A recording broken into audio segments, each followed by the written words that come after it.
श्री स्वामी समर्थ. तुम्हा सगळ्यांचे आपले मिष्टी सुतार या यूट्यूब चॅनलमध्ये स्वागत आहे. तर बघा, आजच्या व्हिडिओमध्ये आपण स्वामी समर्थ महाराज यांची नित्यसेवा कशी करावी याची संपूर्ण माहिती घेणार आहोत.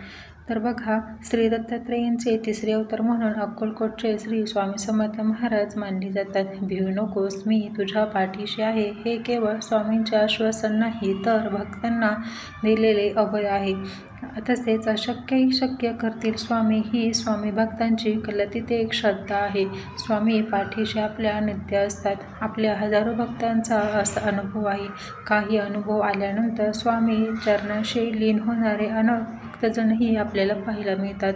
अनेक जण आपापल्या परीने स्वामी समर्थ महाराजांची सेवा करीतच असतो, परंतु अनेक स्वामी भक्तांना स्वामींची नित्यसेवा कशी करावी याबाबतची माहिती नसते.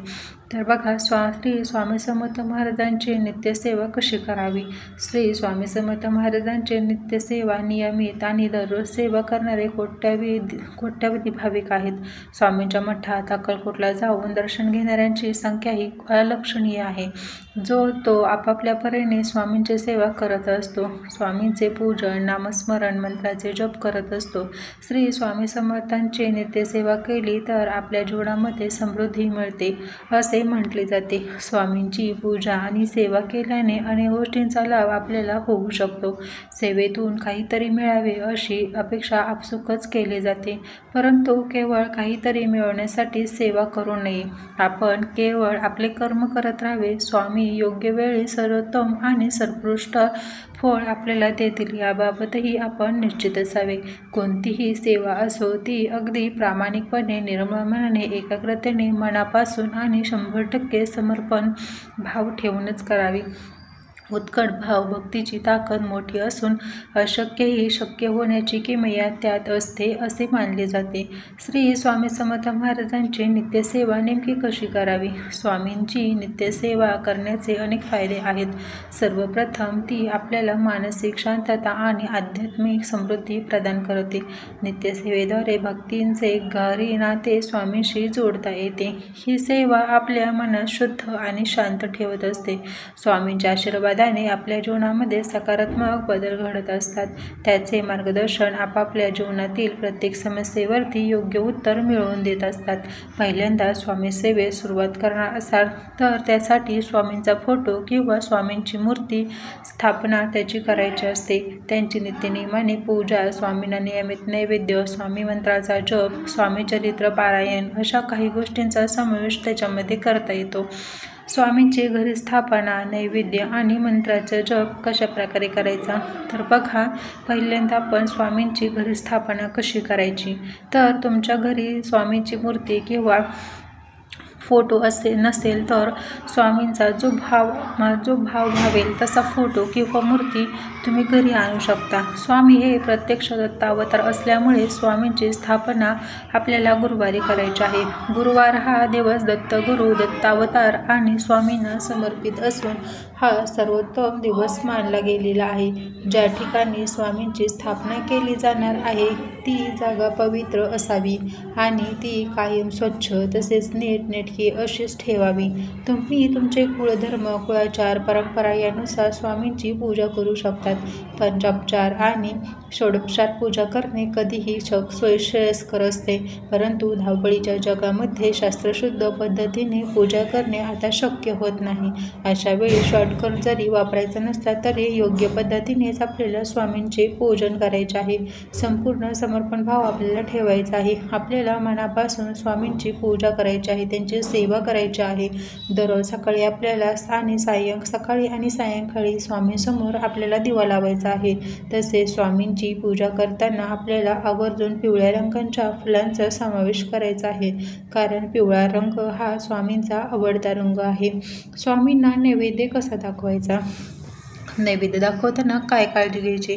तर बघा, आपल्याला दररोज स्वामींना न चुकता स्वामींची आपल्याला पूजन सेवा करणे महत्त्वाचे आहे. तसेच स्वामींना दररोज नैवेद्यसुद्धा आपल्याला दाखवायचं आहे. जे काही तुमच्याकडे उपलब्ध असेल, तुमच्या घरामध्ये जे काही तुम्ही नैवेद्य बनवलेला असेल तो आपल्याला स्वामी समर्थ महाराजांना अर्पण करायचा आहे. स्वामींच्या आवडत्या गोष्टींचा नैवेद्य दाखवला तर अतिशय उत्तमच. स्वामींच्या नैवेद्यामध्ये पिवळ्या रंगाच्या गोष्टींचा आवर्जून समावेश आपल्याला करायचा करायचं आहे। उदाहरणार्थ पिवळे पेढे, पिवळ्या रंगाची मिठाई वगैरे अस्वच्छ हाती नैवेद्य ठेवणे आपल्याला टाळायचे आहे। नैवेद्य दाखवताना स्वच्छता राखणे अतिशय महत्त्वाचे आहे। अनावश्यक द्वेष, नाराजी किंवा नकारात्मकता भावना ठेवून नैवेद्य आपल्याला कधीही दाखवायचा नाही। नैवेद्य दाखवताना निरंजन आणि अगरबत्ती आपल्याला लावायला अजिबात विसरायचे नाही। स्वामींना नेहमी चांगले आणि सर्वोत्तम असेच आपल्याला अर्पण करायचे आहे। बघा, स्वामी मंत्राचा जप आणि स्वामी चरित्र सारामृताचे पारायण कधी करायचे? बघा, स्वामींच्या नित्यसेवेमध्ये मंत्रजाप अत्यंत महत्त्वाचा भाग आहे। श्री स्वामी समर्थ, श्री स्वामी समर्थ या मंत्राचा जप केल्याने स्वामींच्या आशीर्वादाची प्राप्ती आपल्याला होत असते। याशिवाय स्वामींच्या शिकवणीच्या इतर मंत्राचा उपयोगही होत असतो। मंत्र जप करत असताना मन आपल्याला शांत ठेवायचे आहे आणि भक्तिभावाने त्या मंत्राचा उच्चार आपल्याला करायचा आहे। मंत्र जपाच्या माध्यमातून आपल्या मनाची एकाग्रता आणि आध्यात्मिक उन्नती साधत असते।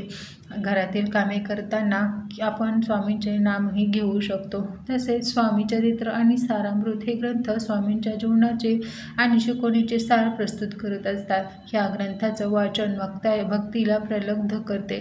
स्वामींच्या जीवनातील घटनांचा आणि त्यांच्या आध्यात्मिक शिक्षणाचा अभ्यास केल्यामुळे भक्त आपल्या जीवनामध्ये तात्विक समज आणि शुद्धता आणू शकतो। सारामृत वाचनामुळे मनावरती पवित्र प्रभाव पडत असतो आणि आपल्या जीवनातील ज्या काही समस्या, वाद आणि चिंता ह्या दूर होत असतात। तर जर नियमितपणे आपण पारायण करणे, सप्ताह करणे जर तुम्हाला शक्य नसेल तर तुम्ही वर्षातून किंवा किमान 6 महिन्यातून तरी स्वामी चरित्र सारामृताचे पठण अवश्य करावे असे सांगितले जाते। स्वामींची नित्यसेवा केली तर आपल्या जीवनामधील प्रत्येक क्षण हा दिव्य आणि समृद्ध होईल। त्याच्यासाठी आवश्यक साहित्य, पूजा पद्धती, मंत्रजप आणि चरित्र वाचन यावरती श्रद्धा आणि निष्ठेने आपल्याला कार्य करायचे आहे। याच्यामुळे आपल्याला मानसिक शांतता लाभते। स्वामींच्या कृपेमुळे जीवनामध्ये आणखी उन्नती होत असते। हे सर्व करत असताना आपल्यामध्ये मनात विश्वास आणि भक्ती ठेवणे खूप महत्त्वाचे आहे। आपल्या सेवेला योग्य दिशा देऊन स्वामींच्या आशीर्वादाने आध्यात्मिक प्रगती ही आपली होत असते। स्वामींवरती आपल्याला मनापासून विश्वास ठेवायचा आहे। भक्तिभावाने आपल्याला स्वामींची पूजा करायची आहे। मनामध्ये जर विश्वास असेल, स्वामींवरती श्रद्धा असेल तर तुमची जी काही इच्छा आहे ती नक्कीच पूर्ण होईल। जर तुम्हाला व्हिडिओ आवडला असल्यास व्हिडिओला लाईक, शेअर आणि सबस्क्राईब करायला विसरू नका। धन्यवाद।